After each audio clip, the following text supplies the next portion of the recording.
Opposition ने शुरू कर दी है, ये स्ट्रैटेजिकल है या फिर जस्ट एक आरोप है या इसमें सच्चाई है?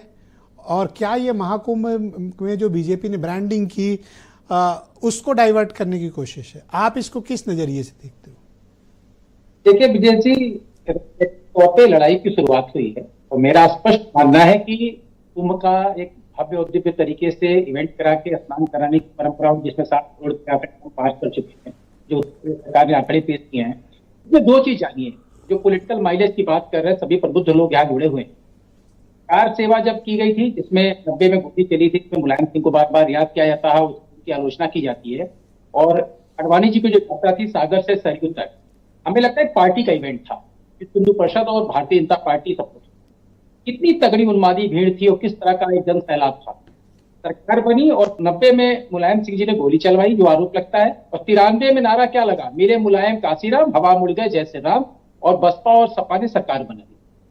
तो आप एक बात जानिए कि भीड़ का आना, चाहे कुंभ में स्नान करने आए, क्या भी देख लीजिए, लोकसभा के जस्ट चुनाव से पहले राम जन्मभूमि का भव्य उद्घाटन हुआ, परिणाम क्या सामने आया?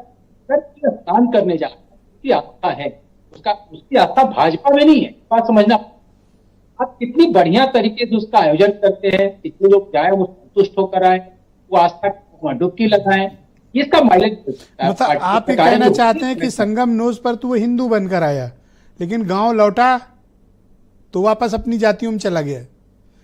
जाहिर सी बात है, आप पूरा इतिहास देख लीजिए ना। मैं दो इसीलिए बेसिक 2 एग्जाम्पल दिया मैंने आपको, कि जिस अभी अनिला जी ने कहा ना, सरयू लाल हो गई थी, 90 में सरयू लाल हुई और 93 में नारा ही लग गया, मुलायम काशीराम हवा मुड़ गए जैसे राम। ये नारा समझिए कितना विवादित नारा है कि आप सीधे किसी पार्टी पे एलिगेशन नहीं कर रहे, आप प्रभु राम पे आरोप लगा दे रहे हैं, फिर भी सरकार। और अभी राम जन्मभूमि का उद्घाटन हुआ, लोग लगा कि राम जन्मभूमि मंदिर बन के तैयार हुआ, इसका फायदा मिला।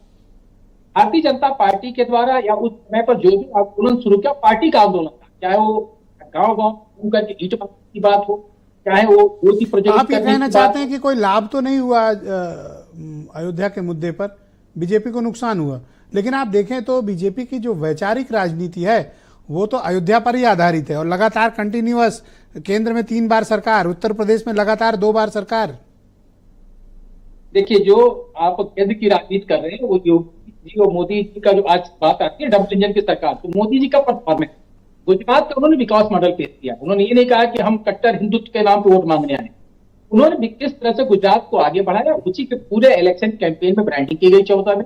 अब की बार मोदी सरकार, बार बार आपने देखा, पेट्रोल की कीमत की बात रही हो, डॉलर की बात रही हो, इसको मुद्दा बनाया गया, आंतरिक सुरक्षा की बात कही गई।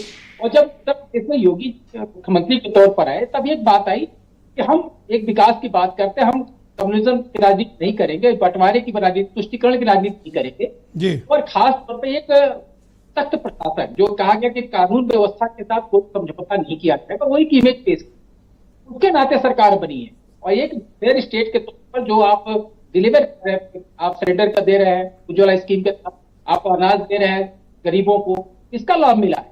और विपक्ष जो मुद्दा उठाता है, एक कंटिन्यूअस प्रोसेस के साथ एक ठोस मुद्दे पर विपक्ष अभी तक टिक नहीं पाता है, और विपक्ष में भी एकजुटता नहीं।